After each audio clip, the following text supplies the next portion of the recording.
Apakah benar terjadi perkembangan? Memang benar, saudaraku ya. Orangnya sama, tapi mengapa Alkitab menulisnya berbeda? Ya, dengarkanlah hai Israel, Yahweh Elohim kita, Yahweh itu esa. Ya, maka namanya pun pasti satu. Aku akan menempatkan namaku untuk selamanya. Dalam bait ini ya, di Yerusalem, kita ingat lagi apa yang lalu sudah kita bahas sedikit ya tentang nama yang menyelamatkan, karena makna gramatikal kata Yesua. Jadi kata Yesua kalau secara etimologis diperiksa, ternyata Yesua itu sebetulnya maknanya itu keselamatan. Jadi orang nggak bisa begitu saja memenggal Y-nya itu adalah Yahweh, kemudian Suanya adalah Juru Selamat, karena satu kata ini sudah berarti keselamatan atau dia menyelamatkan gitu ya. Maka hal ini juga dapat menjadi pemicu banyak orang Kristen tidak memahami bahwa nama Yesua sebenarnya berasal dari Yahweh dan Sua. Ya, karena kata Yesuanya itu punya arti keselamatan, maka mereka bilang, nggak bisa dong, masa dipecah gitu, Y-nya itu Yahweh, Suanya itu mata. Padahal ini adalah keselamatan gitu ya. Nah, kata Sua sendiri sebetulnya artinya keselamatan, saudara-saudaraku, ya, artinya keselamatan. Nah, kalau begitu, bagaimana untuk menjelaskan hal ini, saudara-saudara? Ya, maka kalau betul ini dari Yahweh dan Sua, maka diperlukan penjelasan linguistik. Nah, tentang perkembangan bahasa Ibrani. Ketika kita tahu bahwa bahasa Ibrani mengalami perkembangan, maka kita tahu bahwa kata Yesua yang diberikan kepada Yahweh Ben yang berinkarnasi jadi manusia, diberikan nama itu oleh Gabriel kepada Maria maupun kepada Yusuf, Yesua, berilah dia nama Yesua. Maka kita tahu waktu kita punya bukti bahwa bahasa Ibrani mengalami perkembangan, kita tahu bahwa Yesua itu sebetulnya punya makna Yahweh dan Sua gitu ya.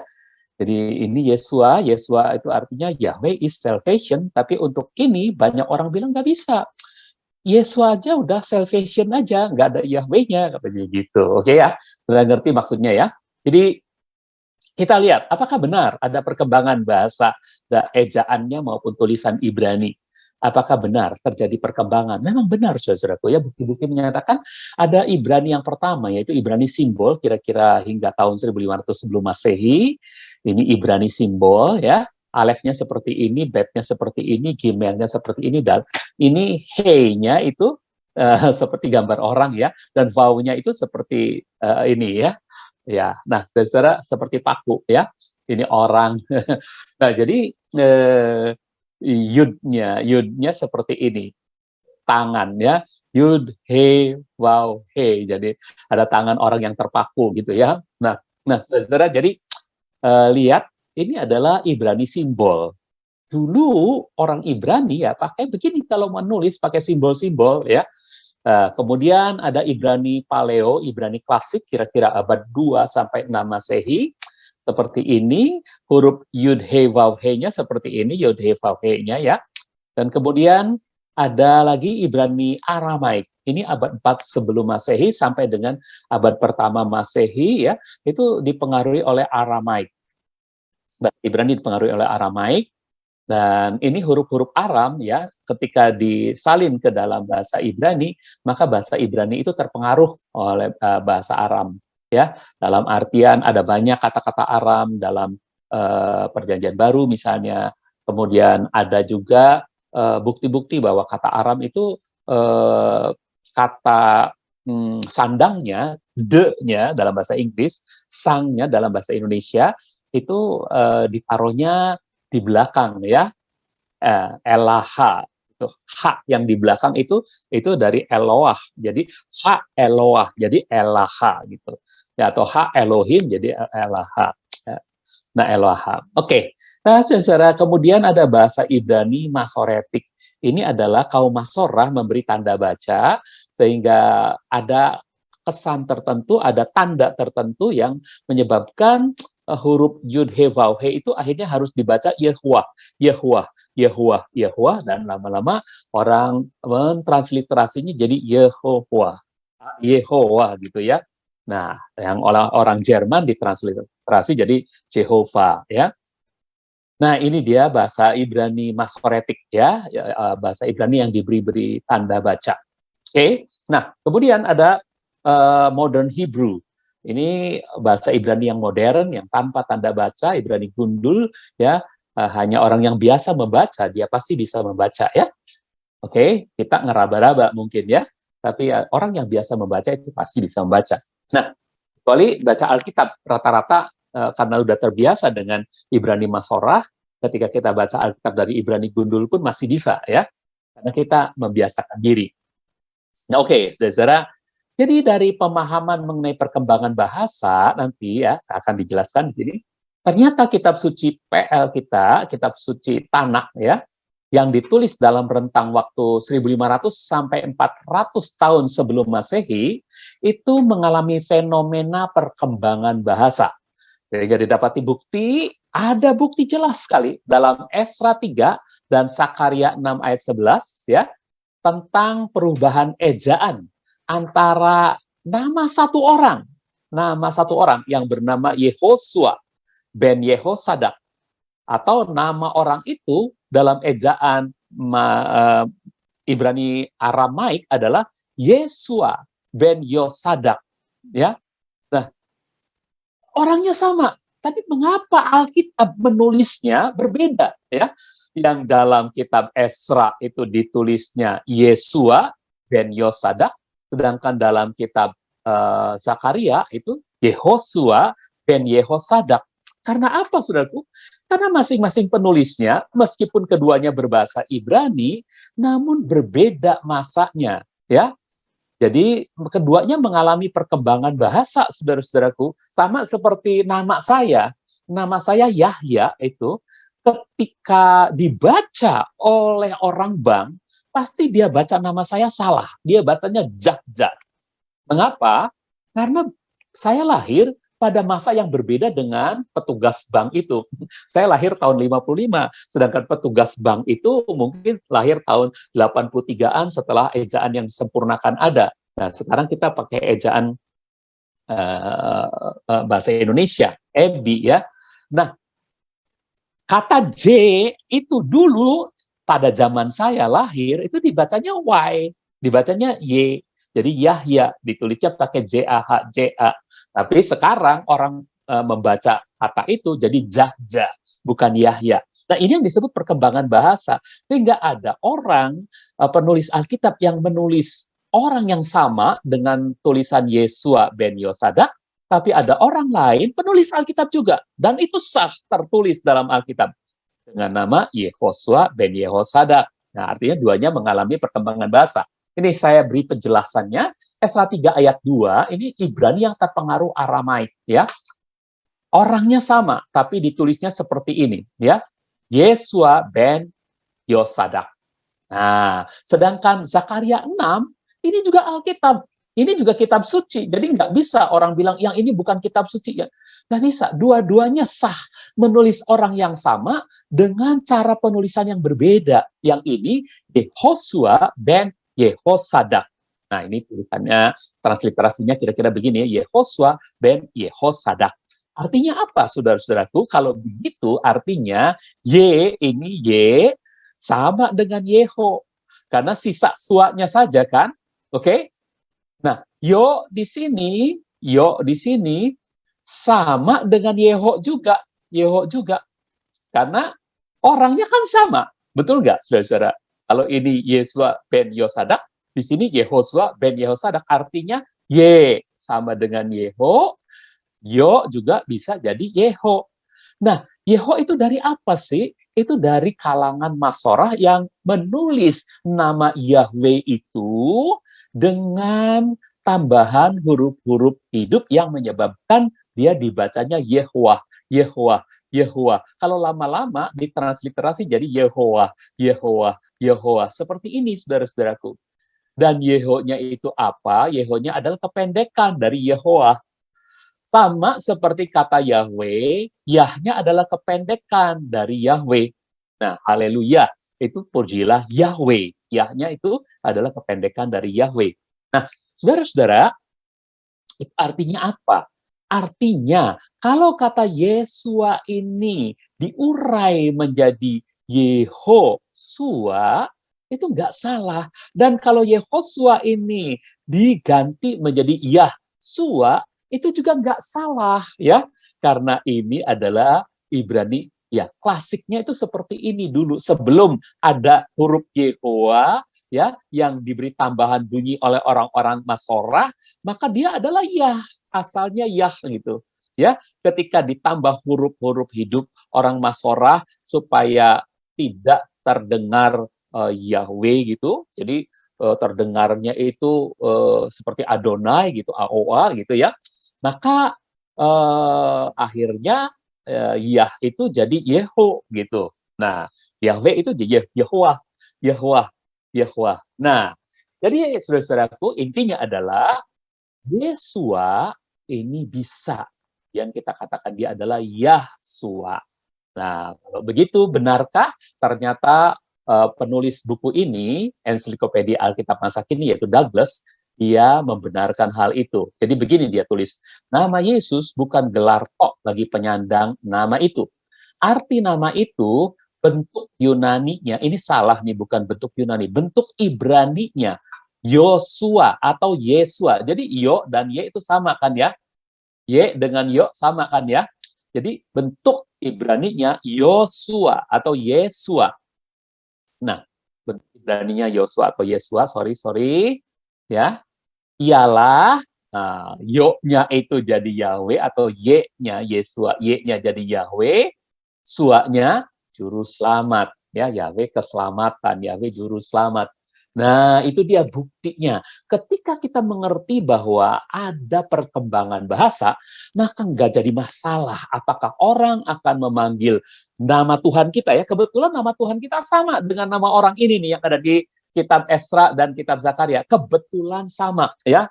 Sehingga kita itu bisa memanggil nama Tuhan kita itu Yesua, kita juga bisa memanggil nama Tuhan kita Yehosua, kita bisa juga memanggil nama Tuhan kita Yahsua, terserah pada bagaimana kita melafal. Saudara mau melafal pakai bahasa Inggris, Jesus, ya silakan saja. Karena itu pun soal perkembangan bahasa. Bagaimana dari bahasa Ibrani berkembang menjadi bahasa Inggris, ya, berkembang disalin ke dalam bahasa Inggris, dan orang Inggris itu punya hak untuk mentransliterasi baik bunyinya maupun penulisannya. Jadi setiap bahasa punya hak untuk mentransliterasi. Ya, dalam bahasa Korea, dalam bahasa China itu jadi Yesua, Yesua, ya. Dalam bahasa apa namanya Tajikistan kalau nggak salah jadi Isa, tapi Isa-nya beda dengan Isa yang di Quran, ya. Nah, mungkin Tajikistan itu karena terpengaruh bahasa Arab, ya, jadi dia panggilnya Isa, tapi itu semua adalah hak transliterasi dari masing-masing bahasa tersebut, saudara-saudara. Oke, nah, jadi sekarang kita beralih ke bab yang baru ini yang belum kita bahas, saudara-saudara. Karena Tuhan kita itu Echad, ya, nama yang menyelamat bagian 3 nih masih, karena Tuhan kita itu Echad, ya, 1, Ulangan 6 ayat yang keempat, Esa, ya. Dengarkanlah hai Israel, Yahweh Elohim kita, Yahweh itu Esa, ya. Maka namanya pun pasti 1, ya. Zakaria 14 ayat 9 dikatakan, ya. Zakaria 14 ayat 9, Yahweh akan menjadi raja atas seluruh bumi. Pada hari itu dia adalah Yahweh yang Esa, yang 1. Dan namanya pun Esa, namanya pun 1, gitu, saudara-saudara, ya. Jadi namanya nggak banyak, namanya 1. Tuhan kita tuh namanya 1. Hanya nanti saudara akan tahu bagaimana itu sebetulnya adalah nama korporat, ya, dari Sang Bapa, Putra, dan Roh Kudus, gitu ya. Nah, nama yang menyelamatkan pun hanya 1. Nama yang menyelamatkan itu hanya 1, yaitu Yahweh. Ya, sebab Yesua itu artinya Yahweh Sua. Jadi kalau kita bersandar keselamatan kita itu berdasarkan karya penebusan Yesua, bukan berarti kita menolak nama Yesua. Waktu kita berkata yang menyelamatkan saya itu nama Yahweh, tidak, kita tidak sedang menolak Yesua. Karena dalam kata Yesua, inherent, termaktub ya. Dalam kata Yesua include di dalamnya Yahweh, Yahweh Shua gitu. Nah, jadi nama yang menyelamatkan hanya satu, yaitu Yahweh. Bukan berarti saudara sedang menolak Yesua ya. Karena dalam Yesua ada kata Yahweh Shua. Ya, seperti yang Yesua katakan, aku dan Bapa adalah satu. Ya, jadi dalam Yesua ada Yahweh-nya. Jadi aku dan Bapa adalah satu. Yohanes 10 ayat 30. Aku dan Bapa adalah satu. Jadi namanya pun satu, saudara-saudaraku, ya. Ya, kalau aku dan Bapa adalah satu, namanya pun satu gitu ya. Aku dan Bapa adalah satu. Oke? Nah, jadi saudara-saudara, ketika saudara berkata nanti bahwa nama yang menyelamatkan adalah Yahweh, pikiran saudara harap jangan terkooptasi, jangan terbelenggu oleh pendapat bahwa Yahweh itu hanya Bapa gitu ya. Tidak, Yahweh adalah nama korporat dari Tuhan kita. Ya, Tuhan kita yang esa itu namanya adalah Yahweh. Dia bisa Yahweh Sang Bapa, Yahweh Sang Putra, Yahweh Sang Roh Kudus. Nah, ketiganya itu namanya adalah Yahweh, ya. Nah, itu namanya Yahweh. Tapi kita nggak bilang kita nggak usah sampai bilang tiga pribadi, karena kata pribadi itu sendiri memang tidak ditemukan ya secara gamblang gitu. Hanya ada satu kutipan dari James mengatakan dari kata substansia itu diterjemahkan jadi pribadi. Namun Alkitab versi lain tidak menerjemahkan itu sebagai pribadi. Nah, hal ini yang menyulitkan banyak orang. Sampai sekarang rahasia mengenai Trinitas itu masih jadi rahasia yang terus-menerus diperdebatkan. Jadi kita harus tahu saja apa yang Alkitab katakan. Kalau ada Bapa, Putra, Roh Kudus, kita percaya. Tapi kalau Alkitab juga menyatakan bahwa nama Yahweh, nama yang menyelamatkan, kita juga percaya. Hanya jangan tergiring pikiran saudara bahwa yang menyelamatkan tuh Yahweh Sang Bapa gitu, bukan ya. Yang menyelamatkan kita adalah Yahweh secara keseluruhan. Bapa merencanakannya, Anak melaksanakannya, Roh Kudus menerapkan dalam hidup kita sehingga kita bisa jadi percaya, kita bisa menghidupkan karya Tuhan Yesus itu di dalam hidup kita itu karena Roh Kudus berkarya di dalam kita. Nah, jadi Yahweh secara korporat itu yang menyelamatkan kita, saudara-saudara. Ya, jangan sampai lupa hal itu ya. Oke, jadi nanti kita bisa diskusi mungkin ya kalau ada waktu. Inilah yang menjadi pegangan kuat bagi orang Kristen untuk tidak membuang perjanjian lama. Banyak orang membuang perjanjian lama. Ada yang tahu mungkin ajaran siapa? Ajaran Marcion. Ajaran Marcion itu membuang perjanjian lama. Ya, dia mengatakan Tuhan di perjanjian lama adalah Tuhan yang jahat, Tuhan yang menuntut, gigi ganti gigi, ya. Tuhan yang memberikan hukum-hukum yang tidak mungkin bisa dilakukan, sehingga itu adalah Tuhan yang jahat. Waktu Yesus datang, dia itu mengalahkan Tuhan yang perjanjian lama itu, katanya. Ya, jadi keras sekali ya perkataannya Marcion ini ya, Tuhan perjanjian lama itu dimasukkan ke Hades katanya. Dan dia menyampaikan dalam perjanjian baru sebagai Tuhan yang baik. Bahkan perjanjian baru yang dipakainya hanya Injil Lukas dan Kisah Rasul, itu para kaum Marcion itu ya. Nah, ini yang jadi pegangan kita bagi orang Kristen untuk tidak membuang perjanjian lama. Karena ternyata kata Tuhan, nama Tuhan kita Yesus atau Yesua itu adalah Yahweh Shua, dan kata Yahweh adanya dalam perjanjian lama, banyaknya ya, banyaknya dalam perjanjian lama. Dalam perjanjian baru itu kutipan-kutipan perjanjian lama muncul. Ya. Nah, terus dikit lagi. Sebab bahkan dalam perjanjian lama sekalipun, Yesua selalu tampil. Sebetulnya Yesua dalam perjanjian lama tampil. Ya, berteofani. Teofani itu apa? Dia Tuhan, Theo itu Tuhan, tapi menyatakan diri dalam rupa manusia gitu. Nah, ini bukan berinkarnasi. Sebelum berinkarnasi, dia bisa berteofani. Tuhan itu bisa berteofani sama seperti malaikat.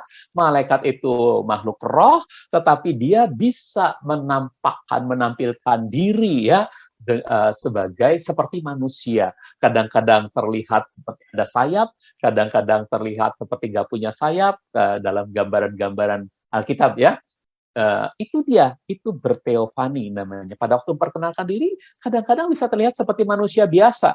Waktu Tuhan berteofani menampilkan diri kepada Abraham, ya, sebagai 3 sosok yang persis seperti manusia biasa. Waktu duanya menampilkan diri kepada Lot, ya, sebagai 2 sosok yang persis seperti manusia biasa gitu. Lot itu menyambutnya ya. Nah, saudara-saudara, jadi jangan lupa bahwa Yesua ternyata dalam perjanjian lama itu sering tampil berteofani. Sebagai apa? Sebagai malaikat Yahweh. Jadi sebelum Yahweh Hak-Davar itu berinkarnasi, siapa Yahweh Hak-Davar? Yahweh Hak-Davar itu yang nanti ketika berinkarnasi jadi Yesua ya. Sebelum Yahweh Hak-Davar, Yahweh Sang Firman, berinkarnasi sebagai manusia, dia sering berteofani dalam wujud malaikat Yahweh gitu. Malaikat Yahweh ya, bukan malaikat saja, malaikat Yahweh atau malaikat Elohim. Nah, bandingkan perkataan Yesua kepada orang-orang Farisi dan ahli Taurat ya. Jadi waktu Yesua bilang kepada orang-orang Farisi dan ahli Taurat dalam Yohanes 8 ayat 58, Yesua berkata kepada mereka, sesungguhnya aku berkata kepadamu sebelum Abraham ada, aku ada. Nah, kalau orang-orang Farisi dan ahli Taurat itu kepengen buktinya, maka mereka harus membaca ya saat-saat Yesua berteofani, ya menampilkan diri, menemui para leluhur Abraham, ya menemui Ishak, menemui Yakub, ya. Nah, itu adalah malaikat Yahweh yang bergumul dengan Yakub, itu malaikat Yahweh, saudara-saudara, ya. Jadi itulah yang menjadi bukti bagi Yesua. Pada Yesua memang udah dari kekal, tapi kalau pada zaman Abraham saja, kalau mau tahu buktinya, yaitu waktu malaikat Yahweh menemui Abraham, ya itu adalah saat Yesua berteofani. Belum Abraham ada, aku ada, kata Yesua kepada ahli Taurat dan orang Farisi itu. Kebandingkan Wahyu 1 ayat 8. Nah, ini Yesua berkata kepada para ahli Taurat, orang Farisi. Mereka bilang, Bapak kami itu Abraham, ya. Tapi Tuhan bilang, ya, kalau kamu bilang bapakmu Abraham, kamu pasti percaya kepadaku, ya. Lalu sebab aku ada sebelum Abraham ada. Wah, mereka marah sekali gitu ya. Ya, padahal Yesua memang dari kekal sudah ada, kecuali waktu dia inkarnasi dari firman menjadi daging. Nah, dalam Yesua HaMasiah ini ya umurnya baru 30 tahunan gitu ya pada waktu bertemu dengan orang-orang ini ya. Mereka makanya marah, umurmu tuh baru berapa? Katanya, kamu kok bilang sebelum Abraham ada aku ada. Padahal karena dia adalah Yahweh Hak-Ben, Yahweh Sang Putra. Makanya dia bisa berani bilang bahwa sebelum Abraham ada, dia ada gitu. Bahkan pada zaman Abraham dia menampilkan diri berteofani, bukan dalam daging seperti ini berinkarnasi ya. Jadi saudara harus bedakan, Yesua pernah berteofani nggak? Pernah dalam perjanjian lama. Kapan dia berinkarnasi? Hanya dalam perjanjian baru. Waktu dia dikandung oleh Maria, dilahirkan oleh Maria, dia berinkarnasi ya. Oke. Nah, saudara, jadi bandingkan dengan Wahyu 1 ayat 8, coba ya. Akulah Alfa dan Omega, yang awal dan yang akhir, firman Yahweh. Yang ada, yang telah ada, dan yang akan datang. Kalau Yesua hanya manusia biasa, dia tidak mungkin akan mengatakan dialah Alfa dan Omega. Gitu ya. Ya. Jadi Wahyu 1 ayat 8 ini Yesua sedang berkata nih dalam ayat sebelumnya, akulah Alfa dan Omega, yang awal dan yang akhir. Dan dia mengutip firman Yahweh, karena dia sendiri adalah Yahweh, ya. Yang ada, yang telah ada, dan yang akan datang, penguasa semesta. Nah, Bapak Ibu dan Saudara, bandingkan lagi coba dengan ayat 11. Apakah Yesus mengatakan hal yang sama? Ya. Ya, aku Alfa dan Omega, yang awal dan yang terakhir. Ayat 11. Yang berkata, akulah Alfa dan Omega, yang pertama dan yang terakhir. Apa yang kau lihat, tuliskanlah dalam sebuah kitab dan kirimkanlah kepada ketujuh gereja di Asia. Efesus, Smyrna, Pergamus, Tiatira, Sardis, Philadelphia, dan ke Laodikea. Jadi di sini Yesua berkata, akulah Alfa dan Omega. Dia Tuhan yang ada, yang sedang ada, dan yang akan datang. Jadi dia dulu sudah ada, sekarang sedang ada, dan yang akan datang dia pun ada. Itu saudaraku, dia Tuhan yang kekal ya. Bandingkan lagi dengan pasal 21 ayat yang ke-6. Maaf, justru mengatakan hal yang sama di sini. Kemudian Yesua berkata kepadaku, Yohanes, sudah selesai. Akulah Alfa dan Omega, yang awal dan yang akhir. Aku akan memberi minum dari sumber air kehidupan dengan cuma-cuma kepada siapapun yang haus. Yesua berkata kepada Yohanes, sudah selesai Yohanes, akulah Alfa dan Omega, yang awal dan yang akhir. Terakhir, bandingkan dengan pasal 22 ayat 13 dalam kitab Wahyu. Wahyu 22 ayat 13, akulah Alfa dan Omega, yang awal dan yang akhir, yang pertama dan yang terakhir. Jadi Yesua itu Tuhan yang kekal, saudara-saudaraku. Dalam nama apa sebelumnya? Dalam nama Yahweh. Yahweh Hak-Ben. Yahweh Sang Putra. Dalam kekekalan dia sudah ada ya. Oke. Nah, kita lanjutkan. Sedikit lagi, teofani Yesua sebagai malaikat Yahweh. Kalau saudara mau lihat kejadian-kejadiannya, kapan-kapannya, itu dalam Kejadian 22 ayat 11 contohnya ya. Tetapi dari langit berserulah malaikat Yahweh kepadanya, Abraham, Abraham. Abraham menjawab, ini aku. Lalu malaikat Yahweh berfirman, jangan bunuh anakmu Ishak. Gitu ya. Yuk kita lihat Kejadian 22 ayat 11. Nah ini dia dari langit. Malaikat Yahweh itu berkata, Abraham, Abraham. Siapa dia? Dia adalah Yesua, saudara-saudaraku. Ya, dia adalah Yesua yang berteofani. Ya, oke. Jangan bunuh anakmu. Kemudian, Keluaran 3 ayat yang kedua. Di sini malaikat Yahweh menemui Musa. Berarti Yesua waktu masih, sebelum jadi Yesua, waktu masih Yahweh Hak-Ben, Yahweh Hak-Davar, dia menemui Musa. Keluaran 3 ayat yang kedua. Lalu malaikat Yahweh menampakkan diri kepadanya, kepada Musa, di dalam nyala api yang keluar dari tengah-tengah semak belukar. Musa melihat semak belukar itu menyala, tetapi semak belukar itu tidak terbakar. Nah, Keluaran 3 ayat yang kedua. Ya, di tengah-tengah nyala api itu ada teofani. Ya, Yahweh Hak-Ben menampakkan diri kepada Musa. Ya, ya. Jadi Yahweh Hak-Af, Yahweh Sang Bapa itu selalu ada di surga. Yahweh Hak-Ben ini yang selalu diutus ke bumi, dan nanti Yahweh Hak-Ruah juga yang diutus ke bumi gitu ya. Dan satu-satunya peristiwa di mana Yahweh Hak-Af itu ikut serta adalah pada perjumpaan Yahweh secara korporat dengan Abraham gitu. Satu-satunya kesempatan itu ya, Yahweh Hak-Af itu berteofani. Nah, yuk nanti kita lihat ya. Ketika Tuhan berteofani menampakkan diri kepada Abraham di sini nih, Kejadian 18 ayat 2, ini tiga ya, Bapa, Putra, dan Roh Kudus itu tampil di sana.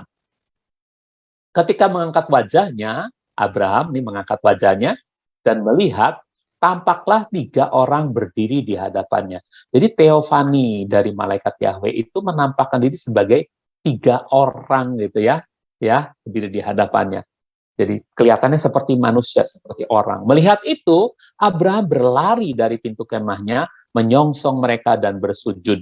Saya ambil gambar yang bersujud, tapi nggak dapat gambar selanjutnya, saudaraku, di mana Abraham kemudian setelah bersujud lalu melayani. Nah, ini dia gambarnya. Ya, ini dia Yahweh secara korporat berteofani menemui Abraham, ya, Bapa, Putra, dan Roh Kudus, ya. Ini Yahweh yang Echad, yang satu, ini Tuhan yang satu, ya. Karena Yesua berkata, aku dan Bapa adalah satu, ya. Ruah juga sebetulnya aku Bapa dan Ruah juga adalah satu gitu ya. Ini adalah satu Tuhan, tapi pada waktu menemui Abraham terlihat seperti ada 3 orang gitu ya. Nah tentu ini adalah Bapa, Putra dan Roh Kudus gitu ya. Namun saudara-saudara, Bapa ini hanya 1 kali saja melakukan penampakan di sini, karena selanjutnya kepada Lot nih, dan kepada Lot, Kejadian 19 ayat 1 itu hanya berdua. Utusan itu datang ke Sodom. 2 utusan itu datang ke Sodom pada waktu petang. Lot sedang duduk di pintu gerbang Sodom, lalu ia melihat mereka 2 orang, dan bangunlah ia hendak menyongsong mereka, kemudian bersujud di tanah. Ya, di pintu gerbang ketemu Lot menyongsong. Nah, ini dia Lot menyongsong. Yang satu lagi nggak ada. Karena apa? Karena Sodom itu lambang dari dunia ini, saudara-saudaraku. Ya, Yahweh Ha'af itu nggak bisa bergaul dengan dosa. Rumah Abraham itu karena akibat adanya anugerah perjanjian, ada covenant. Maka covenant ini memungkinkan Bapak bisa hadir. Covenant ini yang ditandai dengan pengorbanan darah menyebabkan tirai bait suci terbelah, Bapak bisa terlihat gitu ya. Nah, saudara-saudara, ya tempat Maha Kudus bisa terlihat maksudnya.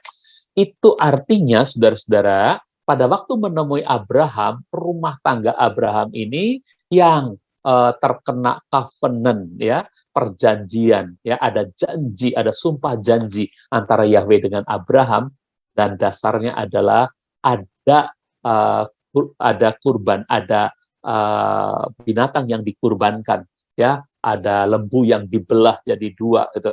Burung tekukur juga dibelah jadi 2, dan kemudian ada langkah-langkah Yahweh berjalan di tengah-tengahnya. Itu pertanda bahwa Yahweh berkenan, sehingga dia bisa 3 yang tampil kepada Abraham, tapi kepada Lot hanya 2, saudara-saudara. Karena Lot gambaran dari dunia ini.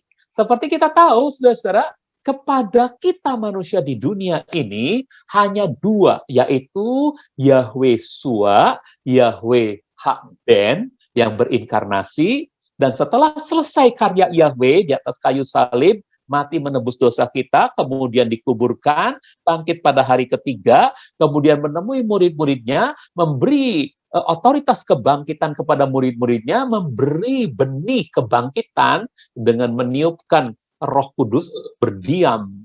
Maka Yahweh Ben itu terangkat ke surga pada hari ke-40. Dari kematiannya, dia terangkat ke surga.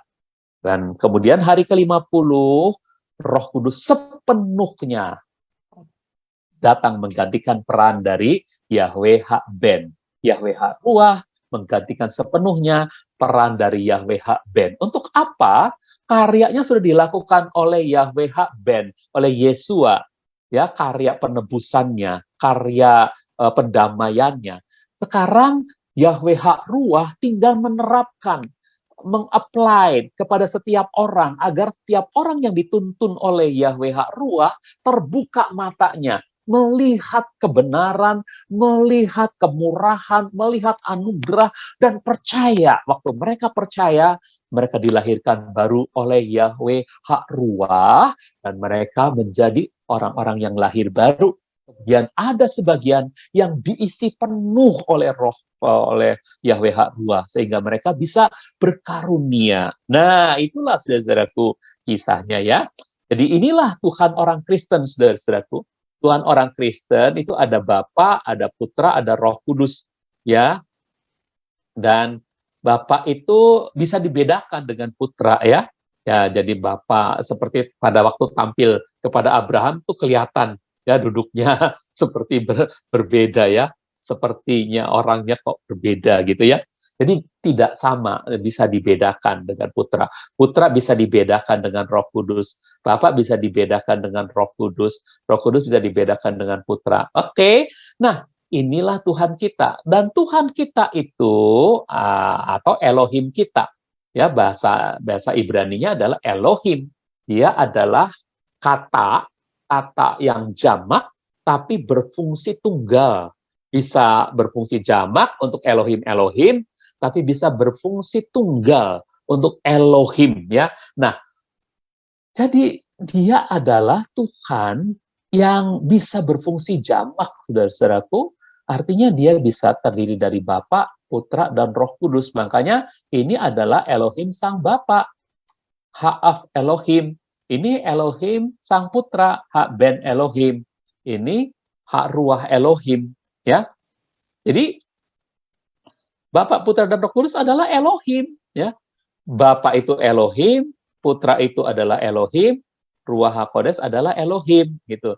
Tapi Ha'af Elohim tidak sama dengan Hak Ruach Elohim. Hak Ruach Elohim tidak sama dengan Hak Ben Elohim. Hak Ben Elohim tidak sama dengan Ha'af Elohim. Dan ini bukan nama, ini sebutannya. Ini artinya sembahan. Sembahan. Ini Sang Bapa. Sembahan yang disebut Sang Bapa. Ini sembahan yang disebut Sang Putra. Ini sembahan yang disebut Sang Roh Kudus. Nah, sembahan ini punya nama diri. Nama dirinya adalah Yahweh. Sehingga Yahweh Sang Bapa, ya Elohim Sang Bapa ini bernama Yahweh Ha'af, Yahweh Sang Bapa. Elohim Sang Putra itu juga bernama Yahweh Ha-ben. Dan Elohim Sang Roh itu bernama Yahweh Ha-ruah.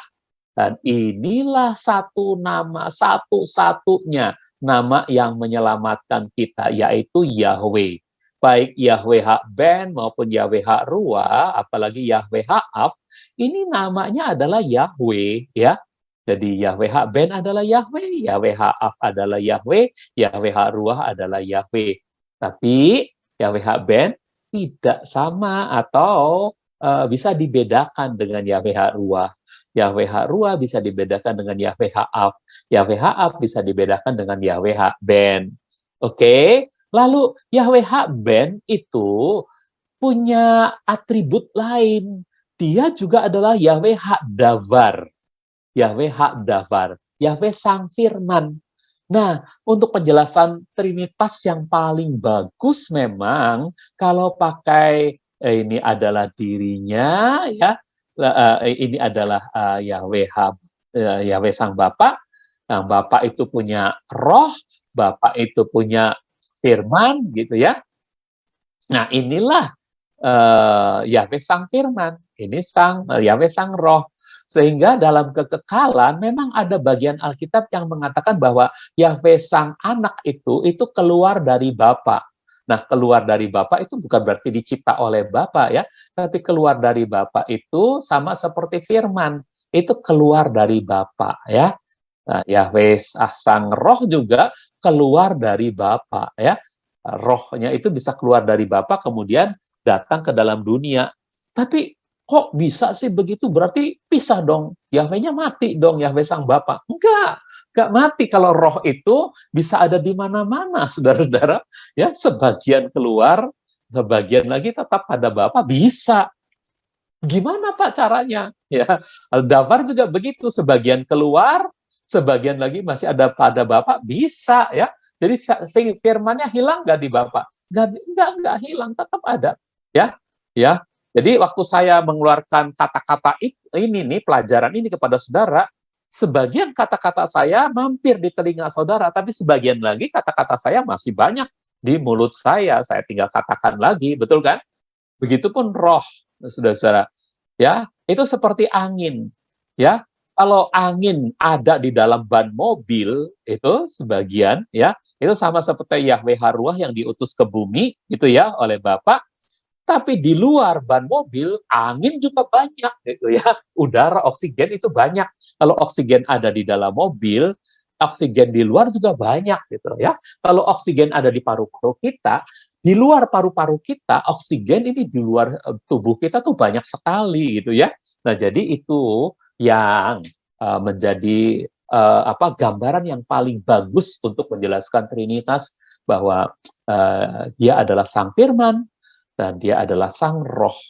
Nah, Bapa punya firman, Bapa punya roh, firman keluar dari Bapa, roh keluar dari Bapa, tapi Bapa tidak kehilangan firman, Bapa tidak kehilangan roh, gitu ya. Jelas ya, saudara? Nah, itulah yang disebut dengan Tuhan kita. Dan Yahweh Hak-Davar ini ketika menjelma jadi manusia, jadi daging, dia diberi nama Yahweh Sua. Yahweh Juru Selamat, Yahweh Keselamatan. Dan Yahweh Sua itu dalam bahasa Ibrani Aramaik, Ibrani yang terpengaruh atau berkembang karena pengaruh Aramaik, dia menjadi Yesua. Nah, Yesua oleh orang-orang Inggris disebut Jesus, oleh orang Indonesia disebut Yesus. Itu sama, saudara-saudaraku. Jadi Tuhan kita itu Yesus, tapi yang menyelamatkan kita adalah Yahweh, tapi bukan berarti kita menolak Yesus. Waktu kita bilang Yahweh yang menyelamatkan kita, itu artinya dalam kata Yesus ada termuat kata Yahweh. Yahweh Sua. Jelas ya, saudara? Oke, kalau sudah jelas, berarti kita bisa berpindah. Ada nama Tuhan yang kekal, nama Tuhan yang kekal. Bentar. Pandangan yang menganggap nama Yahweh bukan nama yang kekal, itu didasarkan pada versi terjemahan Keluaran 6 ayat 2 dan 3. Bunyinya begini nih, kalau dalam TBLAI ya, tapi ininya nanti saya nggak baca ya, saya bacanya Tuhan aja ya.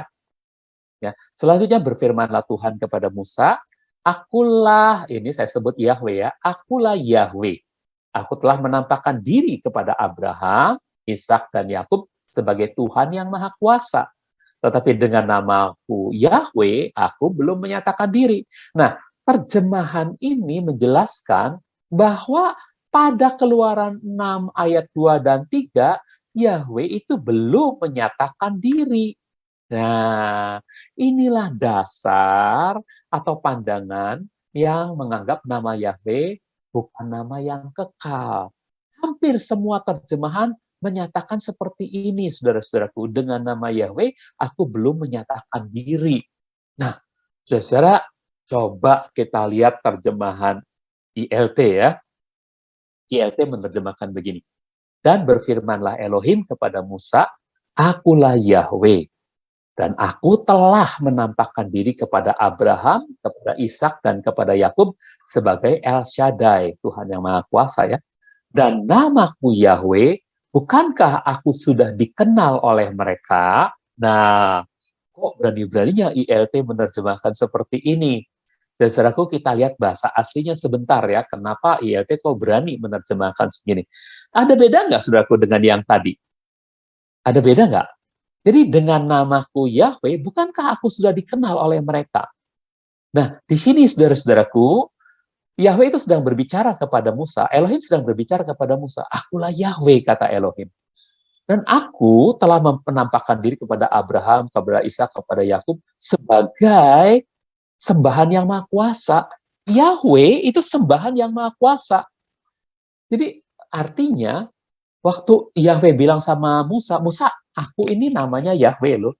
Tapi dulu kepada Abraham, kepada Ishak, dan kepada Yakub, aku Yahweh ini memperkenalkan diri sebagai sembahan yang maha kuasa. Artinya kepada Abraham, kepada Ishak, dan kepada Yakub, Yahweh memperkenalkan namanya enggak Yahweh? Bisa saja, hanya atributnya dia adalah sembahan yang maha kuasa. El Shaddai. El itu Elohim, sembahan, Shaddai itu yang maha kuasa. Nah, jadi makanya ILT berani mengatakan, dan namaku Yahweh, bukankah aku sudah dikenal oleh mereka? Mana buktinya, Pak? Banyak buktinya. Abraham mengenal nama Yahweh, ya. Hawa mengenal nama Yahweh. Setelah Set memperanakan Enos, orang mulai memanggil nama Yahweh. Banyak sekali buktinya, saudara. Banyak sekali buktinya, ya. Coba sekarang kita perhatikan dari bahasa aslinya. Bolehkah diterjemahkan seperti ini? Yuk kita lihat bahasa aslinya nih. Ya. Nah, saudara-saudaraku, di sini ada kalimat, and I appeared unto Abraham, unto Isaac, unto Jacob by the name of God Almighty. Ini sama nih terjemahan dengan LI.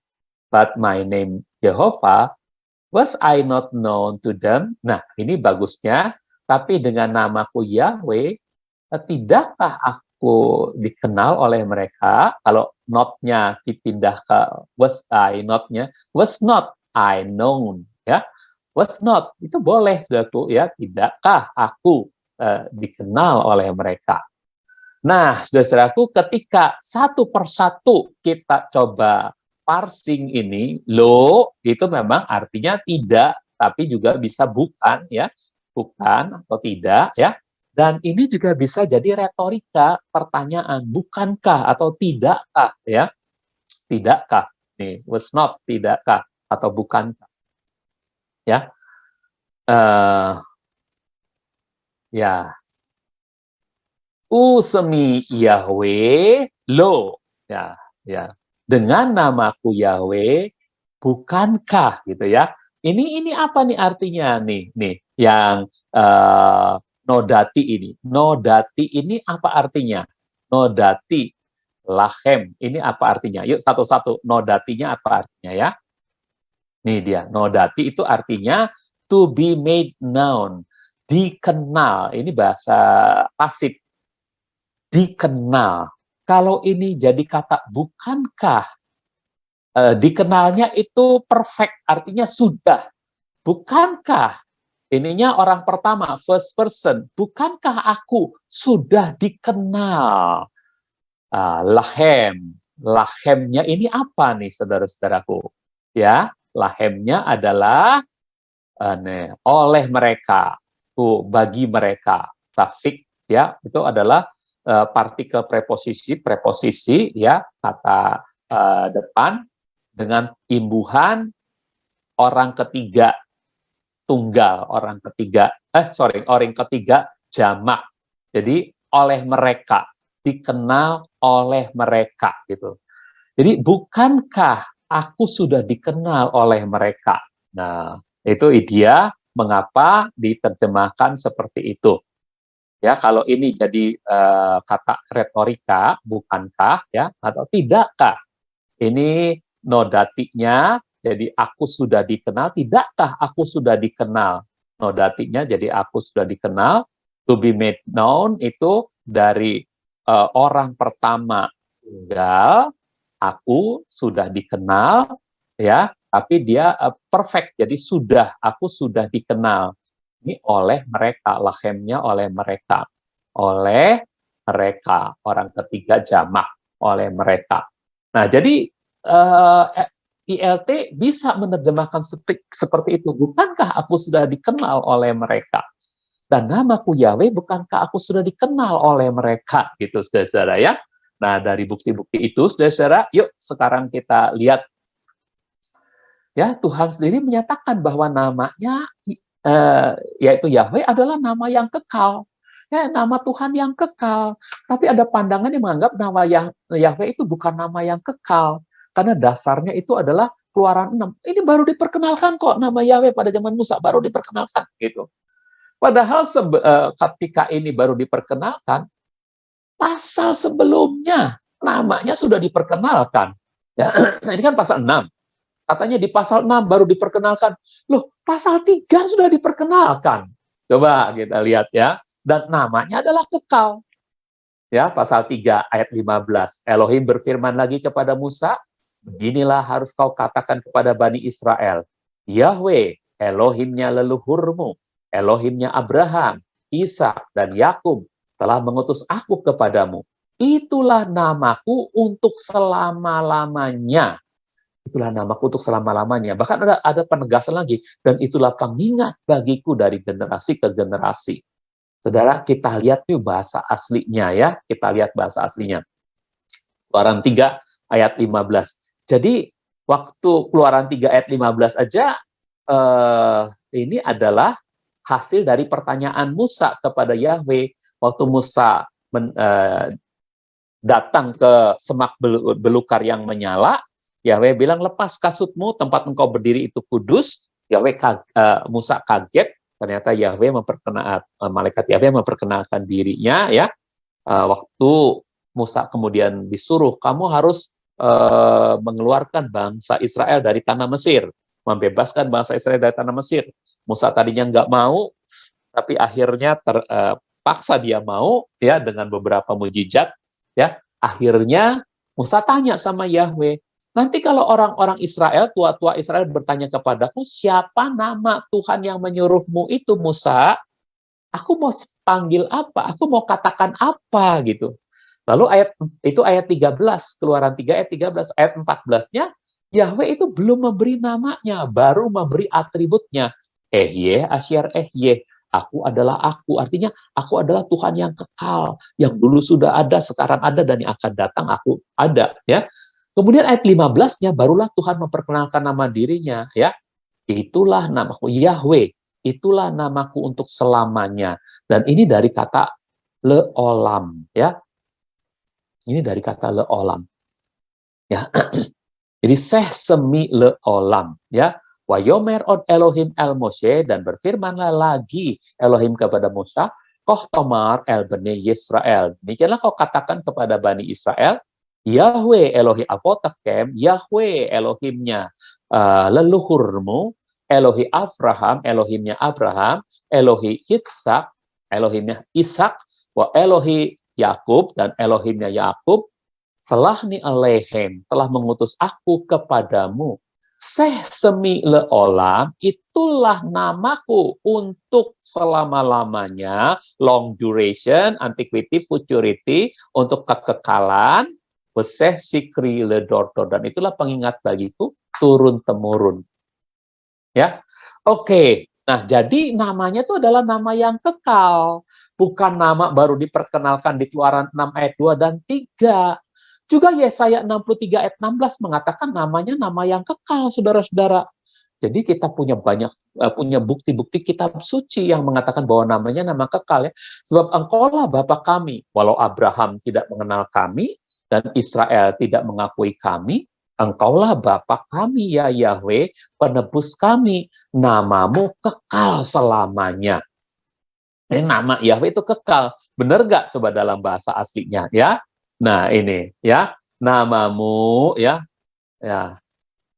Meolam sameka. Meolam semeka. Meolam semeka. Meolam itu artinya selamanya, ya. Ya. Ya, jadi ya. Thy name, namamu, ya. Ya. Thy name, yaitu namamu, itu untuk selamanya. Meolam. Meolam sameka. Nah, untuk selamanya namamu. Oke. Nah, jadi Yesaya 63 ayat 16 jelas mengatakan bahwa namamu kekal selamanya. Meolam selamanya, ya. Kekal, ya. Sameka, namamu. Semeka, namamu. Namamu itu meolam, ya. Namamu itu kekal. Jadi jelas, ya, nama Tuhan yang kekal adalah Yahweh. Dan Yahweh ini, saudara-saudaraku, itu nama Tuhan yang kekal. Ya, jadi bukan baru diperkenalkan pada waktu bertemu dengan Musa dalam Keluaran 6 ayat 2 dan 3. Baik, lalu bukti-bukti nama Yahweh sudah dipanggil sebelum terjadinya peristiwa Keluaran 6 ayat 3. Buktinya apa? Yang pertama, Hawa memanggil nama Yahweh. Kejadian 4 ayat 1. Abraham bersetubuh dengan Hawa, istrinya, lalu ia mengandung dan melahirkan Kain. Hawa berkata, aku telah mendapat seorang pria dari Yahweh. Aku sudah mendapat seorang seorang anak laki-laki, anak pria dari Yahweh, gitu ya, seorang pria dari Yahweh. Nah, itu, saudara-saudara, ya. Ya. Watomer kaniti is at Yahweh, ya. Watomer kaniti is at Yahweh. Aku sudah mendapatkan seorang pria dari Yahweh, ya. Yang kedua, orang-orang mulai memanggil nama Yahweh dalam Kejadian 4 ayat 26.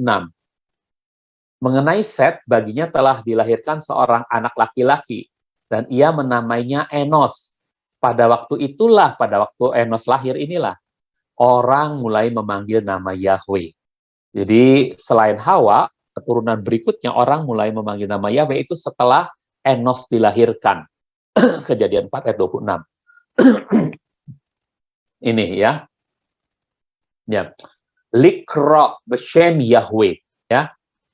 Mulai mereka memanggil nama Yahweh, to call upon the name of Yahweh, ya. Jadi likra b'shem Yahweh. Oke? Nah, saudara-saudara, jadi jelas bahwa setelah Enos dilahirkan, orang-orang mulai memanggil nama Yahweh. Jadi setelah Hawa, mungkin setelah itu jarang orang memanggil nama Yahweh, tapi begitu Enos dilahirkan, mulailah orang. Enos itu anaknya Set, Set itu anaknya Hawa, ya. Jadi begitu cucunya Hawa dilahirkan, orang-orang mulai memanggil nama Yahweh lagi. Nah, siapa lagi yang memanggil nama Yahweh? Abram. Sebelum namanya berubah jadi Abraham, masih pakai nama lama, Abram, itu memanggil nama Yahweh, Kejadian 12 ayat 8. Kemudian, dari sana, Abram pindah ke dekat bukit di sebelah timur Betel. Ia membentangkan kemahnya dari Betel di sebelah barat, hingga Ai di sebelah timurnya. Di sana ia juga membangun mazbah bagi Yahweh dan memanggil nama Yahweh. Jadi Abram sudah memanggil nama Yahweh. Begitu datang ke tanah Kanaan, dia sudah memanggil nama Yahweh. Dia bangun mazbah dan dia panggil nama Yahweh. Ya, benar-benar memanggil nama Yahweh, saudaraku. Ya. Jadi wayikra b'shem Yahweh. Nah, ya, wayikra itu artinya dan dia memanggil nama Yahweh, ya, ya, and called, dan dia memanggil upon the name, nama Yahweh, ya. Jadi itu dia, saudara-saudaraku, ya, Kejadian 12 ayat 8, dan dia memanggil nama Yahweh. Oke, lalu berikutnya Kejadian 16 ayat yang ke-13. Oh, ini ada yang belum hilang, ya. Kejadian 16 ayat 13. Kejadian 16 ayat 13. Ya. Di situ Hagar. Lalu Hagar memanggil nama Yahweh yang telah berfirman kepadanya itu, engkau adalah El Roi. Sebab ia berkata, bagaimanapun juga di sini aku telah melihat dia yang melihatku. Jadi ini sedang membahas bahwa orang-orang sebelum Musa mengenal nama Yahweh, orang-orang itu sudah mengenal nama Yahweh, ya, dan ya para leluhur sudah mengenal nama Yahweh, ya. Jadi Abraham juga memanggil, Abraham sekarang ya memanggil nama Yahweh, ya, ya. Di sini wayikra Shem Yahweh El Olam. Nah, nama Yahweh sebagai nama yang kekal. Jadi memanggil nama Yahweh sebagai nama yang kekal, saudara. Itu Abraham tuh memanggilnya, ya. Lalu Abraham menanam sebatang pohon tamariksa di Beersheba, dan di sana ia memanggil nama Yahweh sebagai apa, dengan sebutan, ya. Dia di sana dia memanggil nama Yahweh. Ya, sebutannya adalah El Olam, ya. Jadi gelarnya adalah Tuhan yang kekal, gitu. Tuhan yang kekal, ya. Ini El Olam. Oke. Lalu Ishak memanggil nama Yahweh, Kejadian 26 ayat 25. Di sana Ishak mendirikan mazbah dan memanggil nama Yahweh, Kejadian 26 ayat 25. Nah, oke. Sekarang bait yang didirikan pun adalah tempat kediaman bagi namanya yang kekal. Jadi 1 Raja-Raja 9 ayat 3, ini bait Yahweh, ya, itu adalah bait untuk namanya. Namanya ini nama yang kekal. 1 Raja-Raja 9 ayat 3, Yahweh berfirman kepadanya, aku telah mendengar doa dan permohonanmu yang kau panjatkan kepadaku, aku telah menguduskan bait yang telah engkau bangun sebagai tempat kediaman namaku selamanya, sehingga mata dan hatiku akan selalu ada di sana selamanya. Jadi lihat, namaku selamanya, ya, namaku selamanya. Sudah perhatikan itu, ya. Dalam bahasa aslinya apakah ada kata namaku selamanya itu? Ada, ya. Shem ad olam. Shem ad olam, ya. Jadi namaku untuk selamanya ada, ya. Ya. Jadi saudara-saudara, ini ya, et habayit haseh Asher Banita, oke, la sum sami, sum semi, sam, ad olam, Jadi itu jelas namaku untuk selamanya, gitu ya. Jadi bait yang didirikan adalah tempat kediaman bagi namanya yang selamanya. Oke. Lalu 2 Raja-Raja 21 ayat 7. Bahkan dalam bait Yahweh ia menempatkan patung Asyerah. Ini ada seorang raja yang ternyata sinkretisme, ya. Meskipun tentang itu Yahweh telah berfirman kepada Daud dan Salomo anaknya, dari seluruh suku Israel aku telah memilih bait ini dan Yerusalem untuk aku dapat menempatkan namaku selamanya. Jadi bait itu khusus untuk nama Yahweh selamanya. Nah, namanya adalah nama yang kekal. Itu ya, Yahweh. Ad Shem Semi Leolam, ya. Ad Semi Leolam, ya. Oke.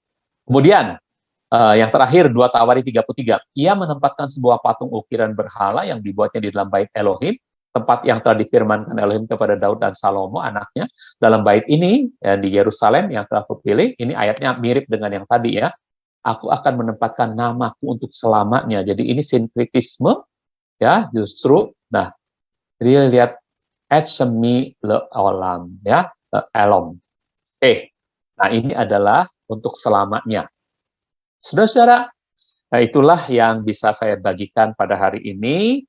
Jadi saudara-saudara tahu bahwa nama Tuhan adalah nama yang kekal, nama yang kekal. Bahkan bait yang didirikannya pun itu tempat kediaman bagi namanya yang kekal. Nanti siapa bait tempat yang didirikan oleh Hamasyah, didirikan bait yang baru, yaitu siapa? Tubuh saudara, tubuh saya. Di dalam diri kita, itu jadi tempat kediaman namanya yang kekal. Jadi di dalam diri kita itu ada tanda namanya yang kekal. Nanti pada akhir zaman, tanda itu akan terbaca. Terbacanya di dahi kita, gitu, saudaraku ya. Kemarin sudah dibuktikan bahwa bukan hanya 144.000 orang yang di dahinya ada nama, tapi semua sisanya yang ada di surga itu punya nama yang sama, ya. Oke, di dahinya. Nah, jadi ini bait, saudara-saudaraku, ya. Kita adalah baitnya, ya, tempat kediaman bagi namanya. Oke, saudaraku, saya pikir ternyata tidak kurang waktunya, ya. Artinya tidak, waktunya cukup untuk menjelaskan semua ini dengan pelan-pelan, dengan baik. Terima kasih, saudara-saudara, untuk perhatiannya. Bapak Yahweh memberkati kita semua, ya. Shalom.